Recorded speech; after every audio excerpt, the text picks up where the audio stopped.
আমরা মানুষ, আমরা উই আর ইন্টেলেকচুয়াল বিং, আমরা হচ্ছে বুদ্ধিবৃত্তিক প্রাণী। অর্থাৎ আল্লাহ তাআলা আমাদেরকে ফ্রি উইল দিয়েছেন, আমাদেরকে ক্রিটিক্যালি থিঙ্কিং করার সুযোগ দিয়েছেন, বিচার, বুদ্ধি, বিবেক, কমন সেন্সকে কাজে লাগানোর সুযোগ আল্লাহ তাআলা আমাদেরকে দিয়েছেন। এবং এজন্যই আল্লাহ তাআলা আমাদেরকে আশরাফুল মাখলুকাত বানিয়েছেন। এবং চিন্তা আর বিবেককে খাটানোর জন্য আল্লাহ তাআলা মহামূল্যবান একটা অঙ্গ আল্লাহ তাআলা আমাদেরকে দিয়েছেন, সেটা হচ্ছে ব্রেইন, আমাদের মস্তিষ্ক। এটাকে কাজে লাগিয়ে, কমন সেন্স কাজে লাগিয়ে আমরা পৃথিবীতে সভ্যতার পর সভ্যতা নির্মাণ করেছি। পৃথিবীতে মানুষ ছাড়া অন্য কোনো প্রাণী কি এটা করতে পেরেছে?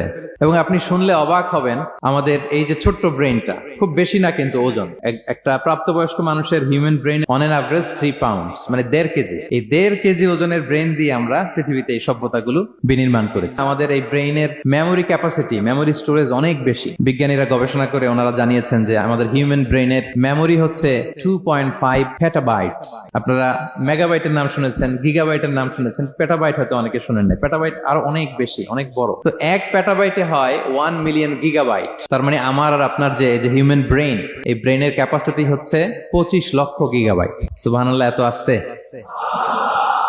তো এই বিচার বুদ্ধি, বিবেক বুদ্ধি, এগুলোই আমাদেরকে পশু থেকে আলাদা করেছে। পশুর কিন্তু এই ইন্টেলেক্ট নাই, বিচার বুদ্ধির ক্ষমতাটা তাদের নাই। আমাদের ফ্রি থিঙ্কিং করার সুযোগ আছে, আমাদের ইন্টেলেক্ট আছে, আমাদের ইন্টেলিজেন্স আছে। আমরা আমাদের সিদ্ধান্তগুলো নিজের মন মতো করে নিতে পারি। এজন্য আমরা হচ্ছে আশরাফুল মাখলুকাত।